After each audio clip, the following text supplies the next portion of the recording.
Hi everyone, welcome to TechnoJP YouTube channel. இது ஒரு knowledge sharing training session. வாங்க training குள்ள போலாம். இன்னைக்கான சூப்பரான டாபிக் பார்த்தோம்னா ஷீல்டு மெட்டல் ஆர்க் வெல்டிங் பத்தி தான் பார்க்க போறோம். எலக்ட்ரோட்ஸ், ஃப்ளக்ஸ் கோர்டு, எலக்ட்ரோட டெஃபினிஷன் என்னென்ன வெல்டு பாராமீட்டர்ஸ் எல்லாத்தையும் பார்த்துடலாம். வாங்க வீடியோக்குள்ள போலாம். SMAW shield metal arc welding.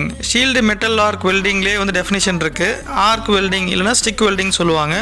Shield metal அப்படின்னா வந்து இந்த மெட்டலை வந்து ஒரு ஷீல்டாக வந்து ஃபார்ம் ஆகி வெல்டிங் பண்ணும்போது கேஸ் வந்து உள்ளே வராமல் இன்டரப்ட் ஆகாமல் அந்த மாதிரி ஆக்சிஜன் நைட்ரஜன் அந்த மாதிரி உள்ளே வராமல் ஷீல்டு மாதிரி ஃபார்ம் ஆகி ஒரு ஸ்லாக் வந்து மெட்டீரியல் வெல்ட் பண்ணும்போது அதுக்கு மேலேயும் ஃபார்ம் ஆகும்.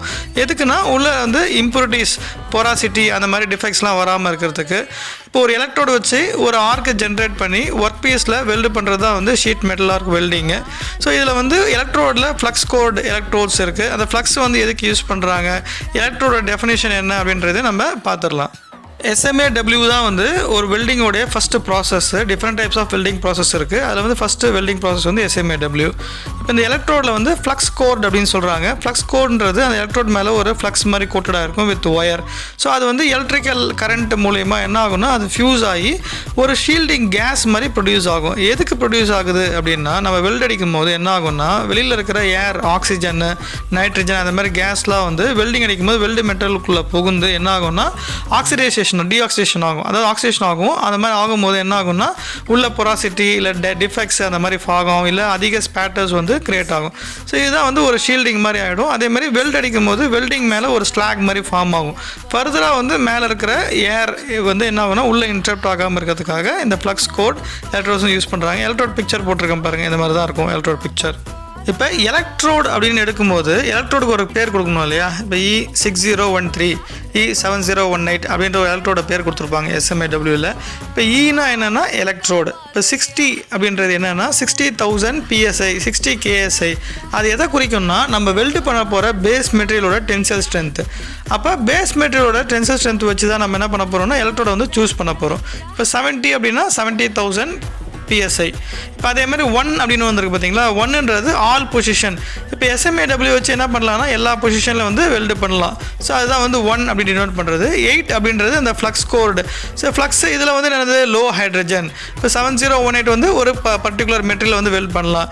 6013ன்றது செல்லுலோஸ். அந்த மாதிரி வந்து ஒரு பர்டிகுலர் வெல்டிங் வந்து மெட்டீரியல் வெல்ட் பண்ணலாம். அப்படின்றது தான் வந்து 6013, 7018.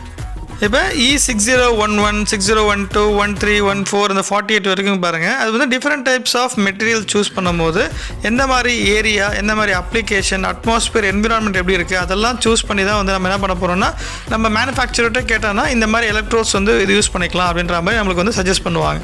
ஸோ அந்த மாதிரி எலக்ட்ரோடு வந்து ஃப்ளக்ஸ் கோட், என்னென்ன ஃப்ளக்ஸ் கோட் இருக்குது, செல்லுலோஸ் இருக்குது, பொட்டாசியம், லோ ஹைட்ரஜன் அந்த மாதிரி டிஃப்ரெண்ட் டைப் ஆஃப் மெட்டீரியல் வந்து வெல்ட் பண்ணுறதுக்காக இந்த மாதிரி மெட்டீரியலில் வந்து எலக்ட்ரோடில் வந்து கிளாஸிஃபிகேஷன்ஸ் கொடுத்துருக்காங்க. இப்போ முன்னாடியே சொன்ன மாதிரி electrode selection based on the material. இப்போ சில எலக்ட்ரோட்ஸ் வந்து என்ன மாதிரி மெட்டீரியல் கிடைக்கலாம் அப்படின்ற ஒரு இன்ஃபர்மேஷன்ஸ் கொடுத்துருக்கேன். இது ஜஸ்ட் இன்ஃபர்மேஷன் தான். பட் வந்து நம்ம என்ன பண்ணணும், மேனுஃபேக்சர்கிட்ட கேட்டுட்டு சூட்டபிள் எலக்ட்ரோடை வந்து சூஸ் பண்ணிக்கணும். இப்போ கார்பன் ஸ்டீல் எடுத்துட்டோம்னா E6011லேருந்து C6048 வரைக்கும் இருக்குது. இப்போ ஏன்னா 60,000 டென்சைல் ஸ்ட்ரென்த் PSI அதுதான் வந்து கார்பன் ஸ்டீல். இப்போ அலாய் ஸ்டீல் எடுத்தோன்னா E7018, 80, 90 அந்த மாதிரி சீரீஸில் இருக்குது. இப்போ ஸ்டெயின்லெஸ் ஸ்டீல் எடுத்துக்கிட்டோம்னா E316, 308, 309, எல்லுனா வந்து லோ கார்பன், கொரோஷன் ரெசிஸ்டன்ஸ் வந்து இருக்கணும். அதனால் இந்த மாதிரி எலக்ட்ரோட்ஸ் வந்து சூஸ் பண்ணுவாங்க. அதுக்கப்புறம் கேஸ்டைன், அதுக்கும் வந்து எலக்ட்ரோட்ஸ் இருக்குது. ஸோ இந்த மாதிரி வேரியஸ் எலக்ட்ரோட்ஸ் இருக்குது. என்னென்ன மெட்டீரியல் நம்ம வெல்ட் பண்ண போகிறோமோ அந்த பேஸ் மெட்டீரியலை பொறுத்து. இப்போ ஒரு வெல்டிங் அடிக்கணும்னா சில வெல்டு பேராமீட்டர்ஸ்லாம் நம்மளுக்கு வந்து செலக்ட் பண்ணணும், ப்ராப்பரான வெல்டு பேராமீட்டர்ஸ். அப்போ தான் வந்து வெல்டிங் ப்ராப்பராக இருக்கும். ஸோ நம்ம பண்ணுற வெல்டு வந்து மெக்கானிக்கல் ப்ராப்பர்ட்டிஸ் கரெக்டாக இருக்கும். ஸோ எப்படி சூஸ் பண்ணுறது, என்னென்னலாம் வெல்டு பேராமீட்டர்ஸ்னு பார்த்துடலாம். இந்த ப்ரெசன்டேஷன் கடைசி வரைக்கும் பாருங்கள். பிடிச்சிருந்தா லைக் பண்ணுங்கள், ஷேர் பண்ணுங்கள். மோட்டிவேட் பண்ணணும்னு நினச்சிங்கன்னா சப்ஸ்கிரைப் பண்ணுங்கள். ஃபஸ்ட்டு வெல்டு பேராமீட்டர் வந்து எலக்ட்ரோடு. இப்போ ராடு செலெக்ஷன் அப்படின்னு பார்த்தோம். இப்போ எலக்ட்ரோடோட டயமீட்டர் செலெக்ஷன் பார்க்கணும். இப்போ 1.6லேருந்து 6.3 mm வரைக்கும் எலக்ட்ரோட் டயமீட்டர்ஸ் இருக்குது. இப்போ 1.6 இல்லை 2 mm எலக்ட்ரோட்ஸ், சின்ன எலக்ட்ரோட்ஸ் இருக்க டயமீட்டர் எதுக்கு யூஸ் பண்ணுவாங்க, பெனட்ரேஷன் நல்லா இருக்கணும், இல்லை கேப் கம்மியாக இருக்கிறது வந்து யூஸ் பண்ணணும், ரூட்டு கரெக்டாக ஃபில்அப் ஆகணும். அதே மாதிரி தின்னர் மெட்டீரியலுக்கு சின்ன எலக்ட்ரோட்ஸ் யூஸ் பண்ணுவாங்க. இப்போ திக்கர் மெட்டீரியலுக்கு என்ன பண்ணுவாங்கன்னா high rod diameter 6mm 4mm 3mm நார்மலாக வந்து 3mm யூஸ் பண்ணுவாங்க, 4mm யூஸ் பண்ணுவாங்க.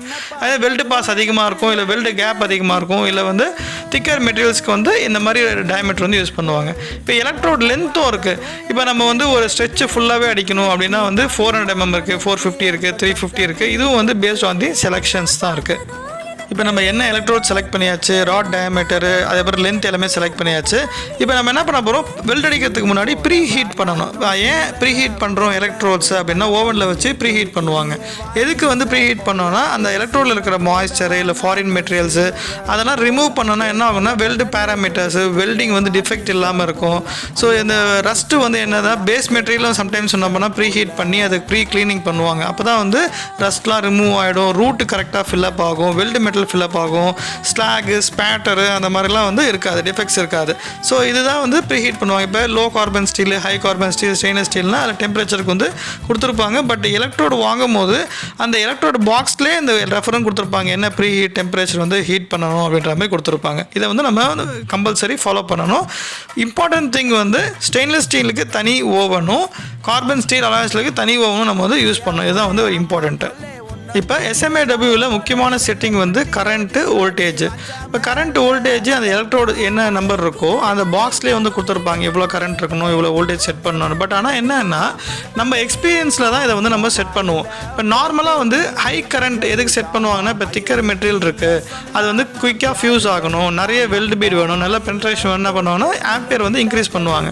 இப்போ தின்னர் மெட்டீரியல் வெல்ட் பண்ணும்போது என்ன பண்ணுவாங்கன்னா, கம்மியாக வந்து ஆம்பியர் வச்சு வெல்ட் பண்ணுவாங்க. ஏன்னா வந்து அண்டர் கட் வரக்கூடாது, அதிகமாக மெல்ட் ஆகிடக்கூடாது. ஆனால் வந்து கேர்ஃபுல்லாக இருக்கணும். ஆம்பியர் வந்து அதிகமாக வச்சா அண்டர் கட் வரதுக்கும் சான்சஸ் இருக்குது மெட்டீரியலில். ஸோ அதுவும் ஒரு கேர்ஃபுல்லாக இருக்கும். இதே மாதிரி தான் வோல்டேஜும். இப்போ வோல்டேஜ் கம்மியாக வைக்கிறோம்னா தின்னர் மெட்டீரியல் யூஸ் பண்ணிக்கணும். திக்கர் மெட்டீரியலுக்கு ஹையர் வோல்டேஜ் 15 to 45 ஆம்பியர்ஸ் வந்து பார்த்தோன்னா 10 to 500 ஆம்பியர்ஸ். பட் வோல்டேஜ் வந்து கம்மியாக வச்சுட்டு திக்கர் மெட்டீரியல் வெல்ட் பண்ண ஆகும்னா ஃபியூஷன் ஆகாது, வெல்டிங் வந்து என்ன ஆகும், ஃபியூஸ் ஆகாமல் இருக்கும், மெல்ட் ஆகாமல் இருக்கும். அதையும் நம்ம வந்து பார்த்துக்கணும். இப்போ கரண்ட் வோல்டேஜ் பற்றி நம்ம சொல்லியாச்சு. இப்போ செட்டிங் முடிஞ்சிச்சு. இப்போ வந்து என்னென்னா பொலாரிட்டி, இப்போ என்ன கரண்ட் யூஸ் பண்ணணும், இப்போ SMAWவில் ஏசி கரண்ட்டா இல்லை டிசி கரண்ட்டா? நார்மலாக வந்து டிசி கரண்ட், டைரக்ட் கரண்ட் தான் வந்து யூஸ் பண்ணுவாங்க வெல்டு பண்ணுறதுக்கு. இப்போ என்ன மாதிரி அப்ளிகேஷன் யூஸ் பண்ணுறோம் SMAW?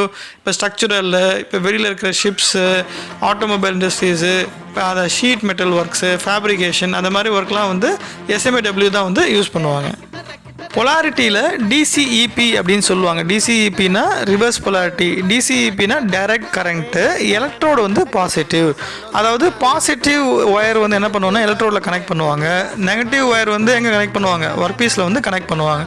அப்போ என்ன ஆகும்னா நெகட்டிவ்லேருந்து பாசிட்டிவ்க்கு எலக்ட்ரான்ஸ் வந்து மூவ் ஆகும். அப்போது ஒர்க் பீஸ்லேருந்து என்ன ஆகும்னா டோட்டல் ஹீட் வந்து என்ன ஆகும், டைரெக்டாக வந்து எலக்ட்ரோடுக்கு போகும். அப்போ எலக்ட்ரோட் போகும்போது மெல்ட்டிங் ஆகும். அதே மாதிரி என்ன ஆகும்னா டீப்பர் பெனட்ரேஷன். எதுக்கு யூஸ் பண்ணுவாங்கன்னா திக்கர் மெட்டீரியல்ஸ்க்கு மேக்ஸிமம் வந்து யூஸ் பண்ணுவாங்க, வெல்டு பீடு வந்து இன்க்ரீஸ் பண்ணுறதுக்கு அந்த மாதிரிலாம் யூஸ் பண்ணுவாங்க.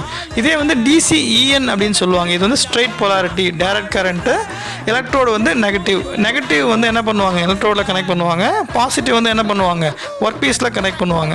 அப்போது ஹீட் எங்கே போகும், நியூட்ரான்ஸ், அதாவது நெகட்டிவ்லேருந்து பாசிட்டிவ்க்கு போகும். அப்போது ஒர்க் பீஸ் வந்து ஹீட் ஆகும். இது வந்து நார்மலாக வந்து தின்னர் மெட்டீரியலுக்கு. அப்போ என்ன ஆகுனா ஃபியூஸ் ஆகாமல் எலக்ட்ரோடு வந்து டெம்பரேச்சர் வந்து கம்மியாக இருக்கும். அதாவது 1/3 தான் இருக்கும். அதாவது 30% ஹீட் தான் வந்து எலக்ட்ரோடில் இருக்கும். அப்போ வந்து தின்னர் மெட்டீரியல் வெல்ட் பண்ணுற போது இந்த மாதிரி DCN யூஸ் பண்ணிக்கணும். திக்கர் மெட்டல் வந்து வெல்ட் பண்ணும்போது DCEP யூஸ் பண்ணிக்கணும். இப்போ ஸ்டிக் அவுட் பற்றி பார்த்துடலாம். SMAWவில் நார்மலாக வந்து SMAW இல்லாமல் GMAW மிக் வெல்டிங் இருக்குது பார்த்தீங்கன்னா, அதில் ஸ்டிக் அவுட் வந்து ப்ராப்பராக யூஸ் ஆகும். ஒயருக்கும் ஒர்க் பீஸ்க்குள்ள டிஸ்டன்ஸு. ஸோ இதில் வந்து எப்படின்னா எலக்ட்ரோட் நம்ம வந்து ஹோல்ட் பண்ணுறோம்ல, ஹோல்டர்லேருந்து அதே மாதிரி நம்ம ஸ்டிக் அவுட் பண்ணால் தான் என்ன ஆகும்னா ஸ்டிக் ஆகிடும். எலக்ட்ரோட் வந்து ஒர்க் ஆகுதா இல்லையா என்ன பண்ணுவாங்க, அந்த எர்த் ராடில் வந்து அடிச்சு பார்ப்பாங்க. அப்போ டக்குன்னு வந்து ஒட்டிடும். இப்போ ஒட்டாமல் என்ன பண்ணுவாங்க, ஒரு டிஸ்டன்ஸ் வச்சு அடிக்கும் போது அப்போ தான் வந்து ஸ்பார்க் கிரியேட் ஆகி எலக்ட்ரோடும் ஒர்க் பீஸும் வந்து மெல்ட் ஆக ஆரம்பிக்கும். அந்த டிஸ்டன்ஸ் தான் வந்து ஸ்டிக் அவுட் அப்படின்னு சொல்லுவாங்க.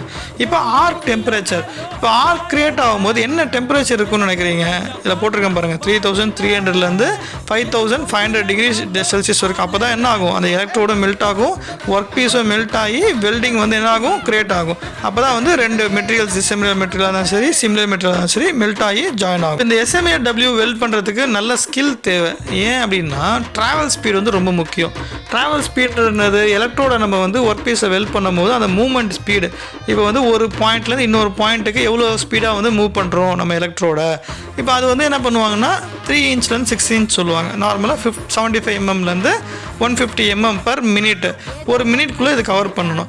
இப்போ 50 mmல 75 mm வந்து என்ன பண்ணுறோம், ஒரு மினிட்ல கவர் பண்ணிட்டோம் அப்படின்னா என்ன ஆகுனா இப்போ எலக்ட்ரோட் நல்லா ஃபியூஸ் ஆகி பெனட்ரேட் ஆகுன்னு அர்த்தம். இப்போ ஸ்பீடாக போயிட்டோம் அப்படின்னா எதுக்கு யூஸ் பண்ணுவாங்க, தின்னர் மெட்டீரியலுக்கு வந்து நம்ம யூஸ் பண்ணிக்கலாம். இதுதான் வந்து நம்ம ட்ராவல் ஸ்பீடு வந்து யூஸ் பண்ண வேண்டியது. இதுக்கப்புறம் நம்ம என்ன பண்ணோம், ஹீட் இன்புட் எதனாலலாம் மாறும், எலக்ட்ரோட் டயமீட்டரு, மெட்டீரியல் பீஸோடைய திக்னஸ்ஸு, ஆம்பியரு, வோல்டேஜ், இதெல்லாம் வந்து ஹீட் இன்புட் வரும். ஏன் ஹீட் வந்து கால்குலேட் பண்ணணும், ஏன் அதை பார்க்கணும் அப்படின்னா, இப்போ ஒர்க் பீஸுக்கு வந்து ரொம்ப ஹீட் வந்து போயிடுச்சு அப்படின்னா ஹீட் அஃபெக்டட் ஜோன் வந்து அதிகமாகும். மெக்கானிக்கல் ப்ராப்பர்ட்டிஸ் ஆஃப் தி பிளேட்டோ இல்லை பில்டிங்கோ வந்து டிஸ்டர்ப் ஆகும். இதுக்கு தான் வந்து ஹீட் இன்புட் வந்து ரொம்ப எசென்ஷியலாக வந்து நம்ம பார்க்க வேண்டியது. இப்போ ஹீட் இன்புட்டோட கால்குலேஷன் என்ன, 60 into voltage into ampere divide by travel speed. இப்போ இது என்ன ரேஞ்சில் இருக்கணும், 0.6 4.3, இதே வந்து எம்எம்மாக இருந்தால், அதாவது 75 mm to 150 mm அது கால்குலேட் பண்ணியிருந்தால் கிலோ ஜூல்ஸ் பெர் எம்எம் அப்படின்னு சொல்லுவாங்க. இப்போ கிலோ ஜூல்ஸ் பெர் இன்ச் அப்படின்னா 15 110 வரைக்கும் கால்குலேட் பண்ணுவாங்க. இப்போ நார்மலாக 3 ஹீட் ட்ரீட்மெண்ட் வந்து கால்குலேஷன் வந்து 3 அப்படின்னு வந்ததுன்னா இது வந்து நல்ல ஹீட் ட்ரீட்மெண்ட் ப்ராப்பரான வெல்டிங் பண்ணியிருக்காங்க, நல்ல வெல்டர் அப்படின்னு அர்த்தம். ஹீட் ரெசிஸ்டன்ஸ் அப்படின்றது நம்ம ஒரு வேஸ்ட் மெட்டீரியல் வந்து வெல்ட் பண்ண போகிறோம். அந்த மெட்டீரியல் வந்து ஹீட் ரெசிஸ்ட் ஆகுமா, தின்னராக இருந்து அப்படின்னா என்ன ஆகும், ஹீட் அதிகமாக போச்சுன்னா டிஸ்டார்ஷன் ஆகும், கான்ட்ராக்ஷன் ஆகும், அதுக்கப்புறம் நாங்கள் ட்விஸ்ட் ஆகும், பெண்ட் ஆகும். இதெல்லாம் வந்து நம்ம வெல்ட் எடுக்கும்போது பார்க்குறோம். இதுதான் வந்து ஹீட் ரெசிஸ்டன்ஸ். அப்போ அதுக்கான ஆம்பியர், அதுக்கான வோல்டேஜ், அதுக்கான எலக்ட்ரோ டயமீட்டர் இதெல்லாம் செலக்ட் பண்ணி ப்ராப்பராக வந்து நம்ம வெல்ட் பண்ணணும்.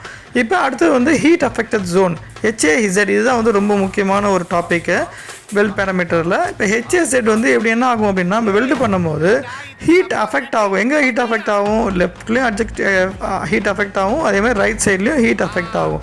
அப்போ வந்து அதிகமான கரண்ட்டு, அதிகமான மெல்ட்டிங் டெம்பரேச்சர் ஆகிடுச்சுன்னா என்ன ஆகும், ஹீட் வந்து நிறைய அஃபெக்ட் ஆகிடும். நிறைய பிளேட்டோட லெஃப்ட் சைட்லேயும் ரைட் சைட்லேயும் நிறைய அஃபெக்ட் ஆகும். அப்போ அஃபெக்ட் ஆகும்போது என்ன ஆகும், அதோடைய ஸ்ட்ரக்சர் வந்து சேஞ்ச் ஆகும். அப்போ டக்டிலிட்டி, டஃப்னஸ்ஸு, பிரிட்டில்னஸ் ஆகிறதுக்கும் சான்சஸ் இருக்குது.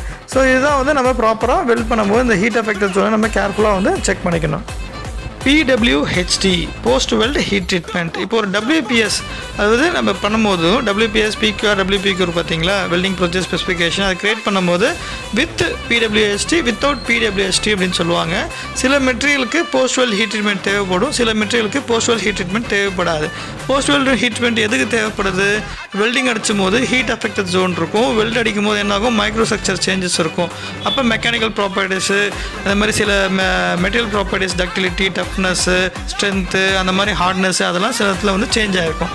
இப்போ அதெல்லாம் ரீட்டைன் பண்ணி அந்த மெட்டீரியலுக்கான மெக்கானிக்கல் ப்ராப்பர்ட்டிஸ் என்னவோ அதை ரீட்டைன் பண்ணி கொண்டு வரணும் அப்படின்னா நம்ம என்ன பண்ணணும், இப்போ டெம்பரேச்சர், ஸ்ட்ரெஸ் ரிலீவிங்கு, அது மாதிரி டெம்பரிங், அந்த மாதிரி நம்ம என்ன பண்ணணும், ஹீட் ட்ரீட்மெண்ட் வந்து பண்ணணும். அப்போ என்ன ஆகும், என்ன டெம்பரேச்சர் 540 700 டிகிரி செல்சியஸ்க்குள்ளே ஹீட் பண்ணிவிட்டு அதை என்ன பண்ணணும், நார்மல் வந்து கூலிங் பண்ணணும். அப்போ என்ன ஆகும்னா ஸ்ட்ரக்சர் வந்து ரீட்டைன் ஆகும், மெக்கானிக்கல் ப்ராப்பர்ட்டிஸும் வந்து ரீட்டைன் ஆகும். இதுதான் வந்து PWHT. SMAW உடைய அட்வான்டேஜ் நம்ம பார்த்துடலாம். என்ன மாதிரி அட்வான்டேஜ்னால், சீப்பர் எக்யூப்மெண்ட் வந்து சீப்பர், போர்ட்டபுளாக இருக்கும், எங்கே வேணால் கொண்டு போய்க்கலாம், கன்ஸ்ட்ரக்ஷன்ஸு, அந்த மாதிரி ஷிப் பில்டிங்கு, மரைன், எங்கேனா போய் நம்ம வெல்ட் பண்ணிக்கலாம். அதுக்கப்புறம் நம்ம வந்து நிறைய அப்ளிகேஷன்ஸு, டிஃப்ரெண்ட் டைப்ஸ் ஆஃப் மெட்டீரியலை வந்து நம்ம வெல்ட் பண்ணிக்கலாம். இது வந்து விண்டி அப்ளிகேஷன், அவுட்டோரில் வந்து வெல்ட் பண்ணுறதுக்கும் வந்து சூட்டபுளாக இருக்கும். இதெல்லாம் வந்து இதோட அட்வான்டேஜஸ். டிஸ்அட்வான்டேஜும் நம்ம பார்த்துக்கலாம். அட்வான்டேஜ் இருந்தால் டிஸ்அட்வான்டேஜும் இருக்கும். இப்போ வந்து ஹை ஸ்கில் தேவைப்படுது, அதே மாதிரி லெஸ் ப்ரொடக்டிவிட்டி. ஏன் லெஸ் ப்ரொடக்டிவிட்டின்னு சொல்கிறோம், ஸ்பீட் கம்மியாக இருக்குன்றோம். எலக்ட்ரோடு வந்து நம்ம தீர்ந்த உடனே காலி ஆகிடோடனே திருப்பி சேஞ்ச் பண்ணிகிட்டே இருக்கணும். அதுக்கப்புறம் அதில் ஸ்லாக் வந்து ஃபார்ம் ஆகுது, அந்த ஸ்லாக் நம்ம என்ன பண்ணணும், திருப்பி ரிமூவ் பண்ணி வெல்ட் பண்ண வேண்டியது இருக்கும். அதேமாதிரி ஸ்பேட்டர்ஸ் நிறைய ஃபார்ம் ஆகும். ஸோ கிரிட்டிக்கல் வெல்டிங்ஸ்லாம் இதில் பண்ண மாட்டாங்க, நார்மல் ஃபேப்ரிகேஷன் வெல்டிங் அந்த மாதிரி வெல்டிங் தான் இதில் பண்ணுவாங்க. ஸோ அதுக்கப்புறம் ஃபியூம்ஸ் அதிகமாக வரும். ஸோ இப்போ வெல்டிங் அடிக்கும் போது சேஃப்டி ஃபேக்டர்ஸ் வந்து முக்கியம். அதுதான் PPE அப்படின்னு சொல்லுவாங்க, பர்சனல் ப்ரொடக்டிவ் எக்யூப்மெண்ட் கண்டிப்பாக இருக்கணும். என்ன மாதிரி எக்யூப்மெண்ட்ஸ் அப்படின்னு பார்த்தோம்னா, ஹெல்மெட்டு, அதில் வந்து கிளாஸ் இருக்கும், பாலிகார்பனேட் கிளாஸு, நைலான் கிளாஸு. அது எதுக்குன்னா வந்து டேரெக்டாக வந்து வெல்டிங் அடிக்கிறத பார்க்கக்கூடாது. என்ன ஆகும்னா கண்ணுக்கு ப்ராப்ளம் ஆகும், ஏன்னா ரேடியேஷன்ஸ் இருக்கும், அது வந்து டேரெக்டாக பார்க்கக்கூடாது. ஸோ அதனால் ஹெல்மெட் யூஸ் பண்ணிக்கலாம். அதே மாதிரி பார்த்தோன்னா ஆப்ரான், அது வந்து நார்மல் காட்டன் கிளாத்ஸு, திக்கர் கிளாத்து, அதே மாதிரி ஹீட் ரெசிஸ்டன்ஸ் கிளாத் வந்து யூஸ் பண்ணிக்கணும். ஏன்னா வந்து ஸ்பேட்டர்ஸ் மேலே படாமல் இருக்கிறதுக்கு, ஹீட் வந்து நம்ம பாடியை வந்து அஃபெக்ட் பண்ணாமல் இருக்கிறதுக்கு, ஃபியூம்ஸ் அஃபெக்ட் பண்ணாமல் இருக்கிறது அந்த மாதிரி யூஸ் பண்ணிக்கணும். அதுக்கப்புறம் பார்த்தோம்னா க்ளவுஸ், நம்ம ஹோல்டரை கையில் பிடிக்க முடியாது, அது வந்து க்ளவுஸ், ஹீட் ரெசிஸ்டன்ஸ் க்ளவுஸ் வச்சு தான் பிடிக்கணும். ஸோ அதுவும் வந்து டெம்பரேச்சர் வந்து 3000 5000 6000 டிகிரி செல்சியஸ் வந்து விஸ்டாண்ட் பண்ணுற க்ளவுஸாக இருக்கணும். அதே மாதிரி சேஃப்டி ஷூஸ், அது அயன் டூஸ் வச்சுருக்க மாதிரி, ஸ்டீல் டூ இருக்க மாதிரி நம்ம வந்து சேஃப்டி ஷூஸ் வந்து யூஸ் பண்ணிக்கணும். இதுதான் பிபி வந்து போட்டு தான் நம்ம வந்து ப்ராப்பராக வெல்ட் பண்ணிக்கணும். இதில் மாஸ்க்கை வந்து நம்ம யூஸ் பண்ணிக்கலாம். இந்த SMA-W பற்றி ஒரு டீட்டெயில் இன்ஃபர்மேஷன்ஸ் வந்து கொடுத்துருக்கேன், இம்பார்ட்டன்ட் இன்ஃபர்மேஷன்ஸ். இது இல்லாமல் நம்ம வெல்டிங் பண்ணும்போது நிறைய இன்ஃபர்மேஷன்ஸ் வந்து தேவைப்படும். ஸோ அதெல்லாம் நம்ம வந்து ஜென்ரல் ட்ரைனிங்காக தான் நம்ம கொடுக்க முடியும்.